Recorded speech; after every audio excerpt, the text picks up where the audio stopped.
2만 원 퀴즈.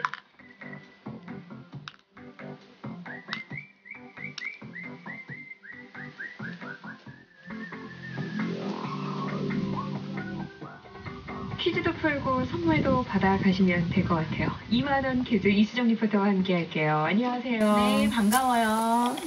오늘 노란색 치마를 입고 오셔가지고 네. 누가 봐도 봄처녀 저는 오셨습니다. 봄인데 가을 같으시네요.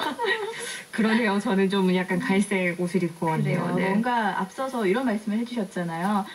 지금까지 어떤 위로를 좀 해드리고 싶었다면 이제는 좀 투정을 부리고 싶다고 하셨는데 투정 얘기하시는 것 같은데 뭐 어떤 투정 한번 부탁드리겠어요? 저요? 제가 일어나는 게 너무 쑥스러웠어요. 일어나는 줄 아셨구나.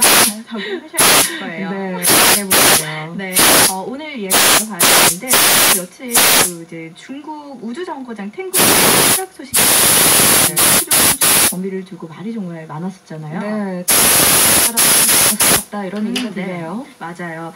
이 탱궁 1호의 추락 소식과 함께 이 우주정거장에 대한 관심도도 함께 높아지고 있는데요. 네. 그런데 이 우주정거장에 대해서 여러분들은 과연 얼마만큼 알고 계신가요? 이야기 나눠보기 전에 퀴즈 먼저 듣고 올게요.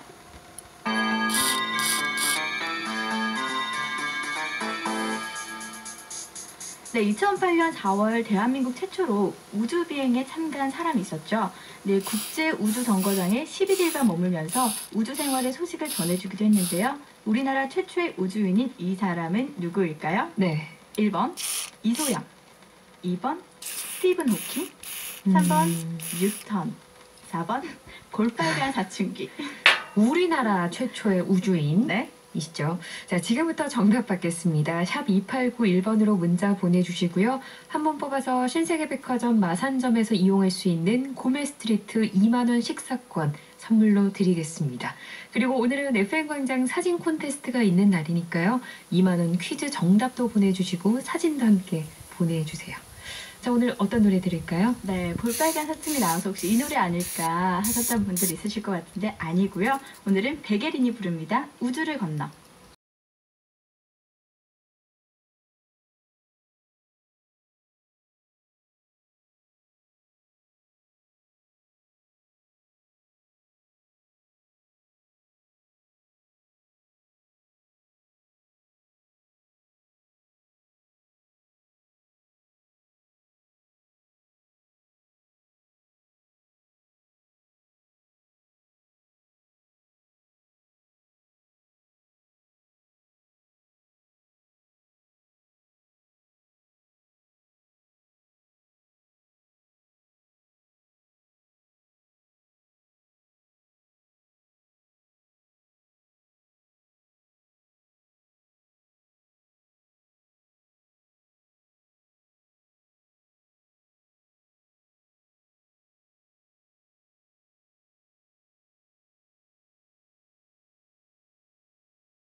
뭐 우주 얘기해보는 건가요? 그럼요. 네, 지구에 살면서 사실 우주를 탐험해 본다는 게 정말 대단한 일이잖아요. 그렇죠. 네, 그래서 우주의 각종 소식들이 전해지면 이 지구와 다른 우주 생활이 참 신기한 부분들이 많았는데요. 오늘은 우주 생활과 관련된 다양한 이야기들 함께 나눠보도록 하겠습니다. 네, 그 전에 문제 먼저 알려드릴게요.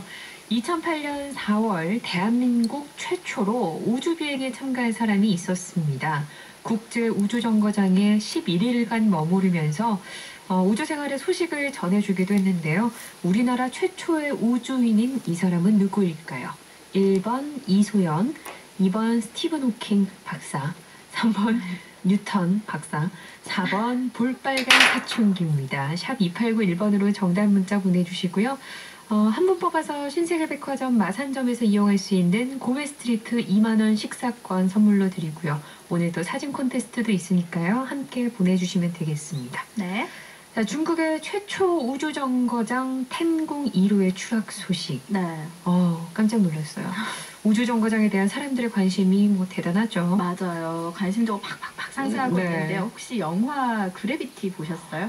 엄청 울었어요. 좀 보면서. 보시면서. 네. 네. 이 어떤 장면이 혹시 제일 기억에 남으세요? 마지막에 이제 우주에 버려질 걸, 우주에 남을 걸 알면서 마지막을 기다리는 그 모습. 네, 그래서 감정이입을 엄청 하면서 내가 저 자리에 있다면 어떨까 타들어가는 나를 보면서 그리고 멀어져가는 지구를 보면서 네. 이렇게 감정이입을 하면서 울었답니다. 그게 도대체 무슨 영화지 하시는 분들 계실 텐데요. 네. 이 사고로 우주에 홀로 남겨진 한 박사의 이야기를 그린 SF 영화가 바로 그래비티였죠. 네. 저는 보면서 그 우주에서 무중력 상태가 됐을 때 몸을 움츠리는 장면이 네, 있잖아요. 그 네. 장면이 봤을 때 사실 참 신기하더라고요.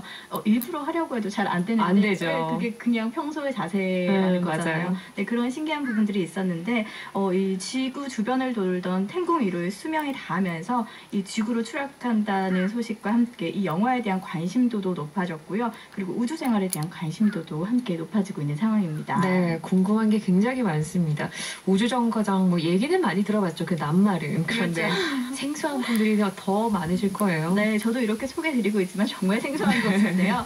이 우주 정거장은 지구 주변의 궤도를 도는 인공위성으로 우주 비행사나 뭐 연구자들이 머물 수 있는 대형 우주 기지죠. 네. 근데 이곳에 머물면서 무중력과 관련된 각종 실험이라든지 아니면 뭐 천체 관측, 우주선의 조립과 관련된 다양한 역할을 하고 있습니다. 네, 저 아직도 기억나요. 오늘 이 문제와 관련된 분이 이 무중력 상태에서 뭐 이렇게 현장 소식도 전하고 그러면 저걸 보면서 정말 가능한 일이구나 그쵸. 했던 기억이 있거든요. 네, 저도 그 물방울에 꽃을 맞아요. 담았었잖아요. 네. 네, 그 장면이 참 신기하더라고요. 네, 그리고 또 보고 있으면은 우주에서는 도대체 어떻게 잠을 자고 또 어떻게 대소변을 보고 식사를 하는지 궁금한 점이 참 많았는데 우리는 꿈으로만 꾸는 이 우주 생활이 정말 멋있을 것 같지만 그 현실은 사실 네. 너무 어려운 점들이 참 많더라고요. 네, 음식을 먹을 때는 이 음식들이 둥둥 떠다니기 때문에 트레이라고 하는 쟁반 위에 올려놓고 식사를 하는데 네. 이 쟁반이 움직이지 않도록 이 탁자 위에 딱 끼워지게 되어 있고 또 가장 궁금했던 게 사실 저는 대소변이었거든요. 아마 대부분의 사람들이 그걸 그쵸. 제일 궁금해하실 것 같아요. 왜냐면 이게 자연적인 현상이니까 그렇죠. 어떻게 할 수가 없잖아요. 근데 이 변도 이제 공중에 둥둥 떠다니기 때문에 네. 이 진공 화장실을 이용을 한다고 합니다. 이 진공 화장실에서 팬을 돌려서 빨아들인 배설물을 이 수거 장치로 분쇄 처리를 해서 이렇게 없앤다고 합니다. 네. 참 이걸 생중계해달라고 할 수도 없고 궁금은 한데. 네. 그리고 또 궁금한 건 잠은 또 어떻게 잘까? 왜 그쵸. 영화를 보면 뭐 묶어서 자기도 하고 네네. 막 이러는데 음. 잠은 어떻게 좀 깊이 잘 수 있을까?